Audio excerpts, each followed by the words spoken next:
Assalamualaikum warahmatullahi wabarakatuh.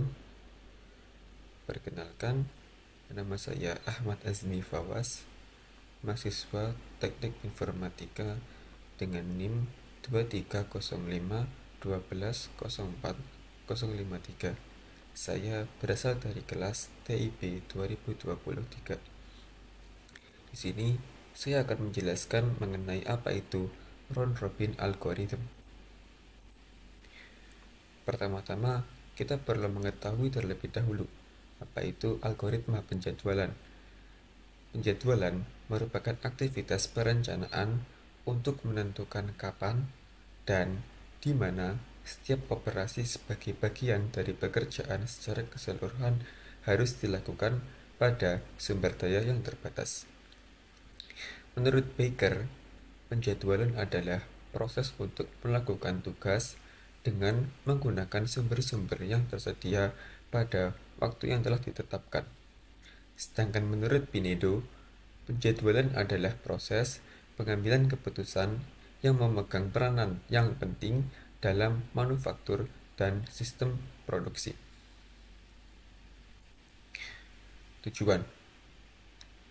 Tujuan dari penjadwalan yaitu beberapanya adalah: yang pertama, meningkatkan efektivitas dan efisiensi penggunaan sumber daya. Yang kedua, mengurangi terjadinya penumpukan barang setengah jadi dalam lintasan produksi. Yang ketiga, mengurangi terjadinya keterlambatan. Lalu yang keempat, dapat membantu dalam pengambilan keputusan mengenai perencanaan kapasitas pabrik. Strategi penjadwalan. Terdapat dua strategi penjadwalan. Yang pertama, yaitu penjadwalan non-preemptive atau run to completion. Maksudnya, apabila suatu proses telah diberi jatah, maka tidak dapat diambil alih proses lain sampai proses tersebut selesai. Yang kedua, penjadwalan preemptif. Maksudnya, proses lain dapat mengambil alih jatah waktu proses lain. Ini sangat berguna pada sistem di mana proses memerlukan tanggapan dari pemroses yang lebih cepat. Macam-macam. Beberapa macam dari algoritma penjadwalan yaitu: yang pertama ada first come first serve atau FCFS. Yang kedua ada shortest job next atau SJN. Lalu yang ketiga ada priority scheduling. Yang keempat ada shortest remaining time atau SRT. Lalu yang kelima ada round robin atau RR. Lalu yang keenam ada multiple level queues. Lalu yang tujuh, highest ratio next. Kita masuk ke pembahasan round robin. Apa sih round robin itu? Round robin merupakan salah satu dari beberapa algoritma penjadwalan pada CPU, di mana semua proses yang dijalankan oleh algoritma ini akan dieksekusi secara cyclic. Dengan kata lain, algoritma ini akan menjalankan suatu proses tertentu dengan batas waktu yang ditentukan. Apabila proses tersebut berjalan melewati batas waktunya, maka proses akan otomatis diberhentikan sementara atau namanya pause dan dimasukkan ke antrian proses atau yang namanya queue paling belakang, yang kemudian algoritma ini akan melanjutkan proses lain dari queue selanjutnya dan seterusnya. Hal ini akan terus dijalankan sampai proses itu akan habis. Round robin merupakan salah satu algoritma scheduling yang paling tua. Lalu, round robin juga mudah diterapkan serta paling sederhana untuk digunakan. Hal inilah yang menyebabkan round robin algorithm sering digunakan untuk menjalankan berbagai proses secara multitasking. Selain itu, round robin algorithm juga bersifat starvation free. Apa itu starvation free? Yang berarti algoritma ini dapat menjalankan semua proses secara bergantian tanpa memprioritaskan proses-proses tertentu. Jadi, round robin ini termasuk ke dalam non-preemptive atau preemptive. yang mana. Kita masuk ke contoh perhitungan.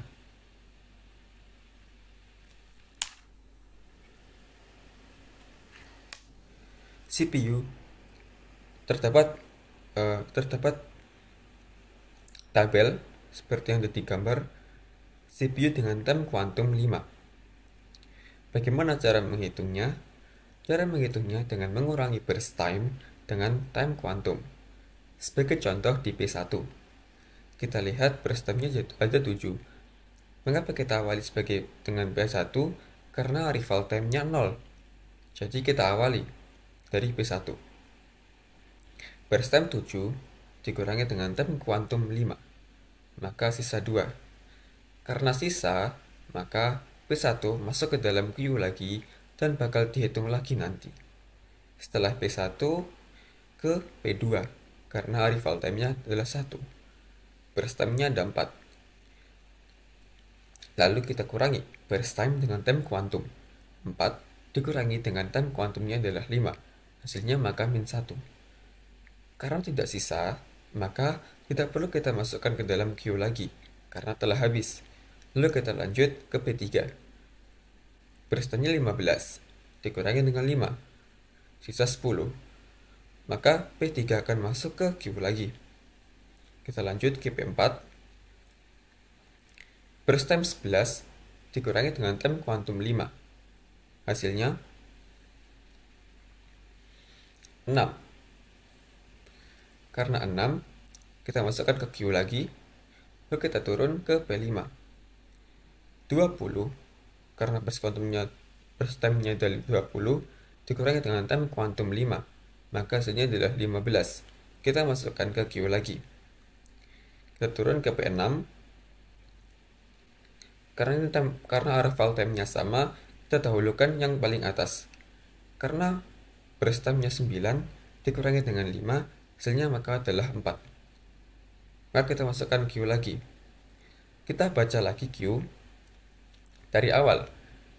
Dari atas, maksud saya, P1, karena tadi ada sisa 2, maka kita akan kurangi lagi dengan time kuantum 5. Maka hasilnya adalah min 3. Karena tidak ada sisanya, maka kita tidak masukkan ke queue lagi.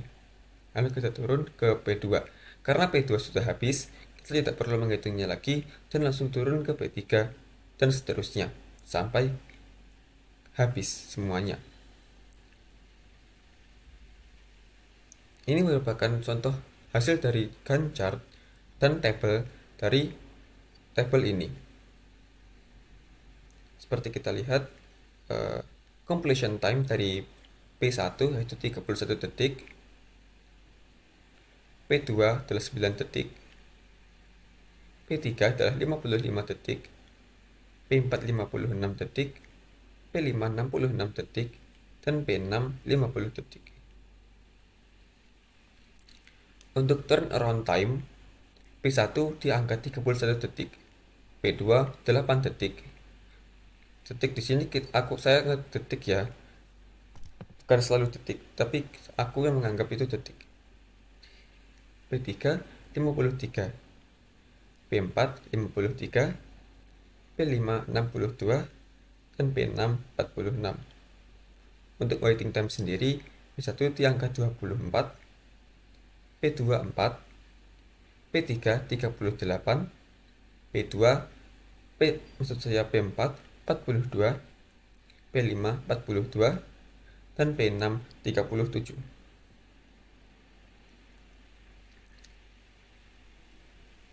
Sini ada average completion time atau completion time, rata-rata completion time. Pertama kita tambahkan semua completion time dari P1 sampai dengan P6. 31 ditambah 9 ditambah 55 ditambah 56 ditambah 66 tambah 50 menghasilkan angka 267. Lalu kita bagi dengan seluruh jumlah proses ID. Karena ada P6, maka kita bagi dengan 6 yang menghasilkan angka 44,5. Lalu kita lanjut di average waiting time atau rata-rata waiting time.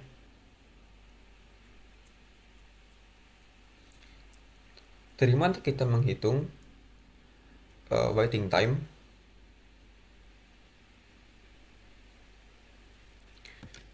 Kita hitung waiting time dengan cara mengurangi completion time.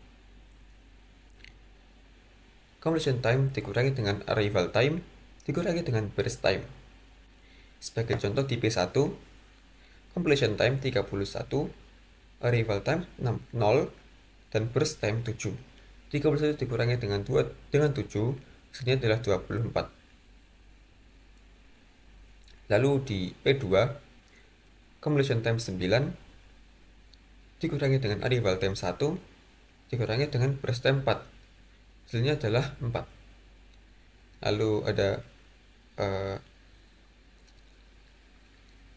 P3 dengan completion time 55 dikurangi dengan arrival time 2 dikurangi dengan 15, hasilnya adalah 38. Di P4 56 dikurangi dengan 3 dikurangi dengan 11, hasilnya adalah 42.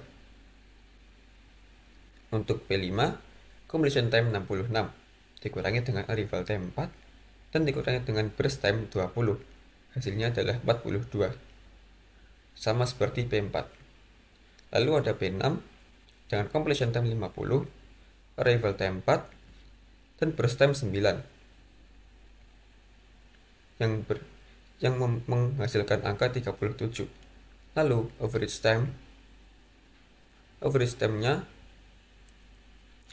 kita tambahkan semuanya, lalu kita bagi dengan jumlah dengan 6. Kita bagikan dengan 6.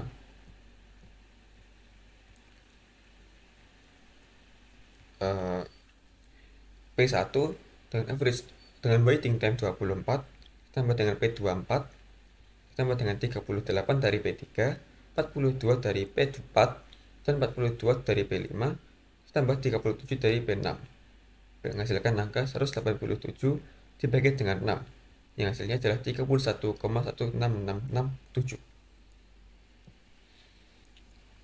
Lalu ada turnaround time yang dihasilkan dari completion time dikurangi dengan arrival time. Sebagai contoh di P1, 31 dari completion time dikurangi dengan arrival time 0. Hasilnya adalah 31. Lalu untuk P2, 9 dikurangi dengan 1, hasilnya adalah 8. P3, 55 dikurangi dengan 2, hasilnya adalah 53. P4, 56 dikurangi dengan 3, hasilnya adalah 53. P5, 66 dikurangi dengan 4, hasilnya adalah 62. Dan P6, 50 dikurangi dengan 4, hasilnya adalah 46.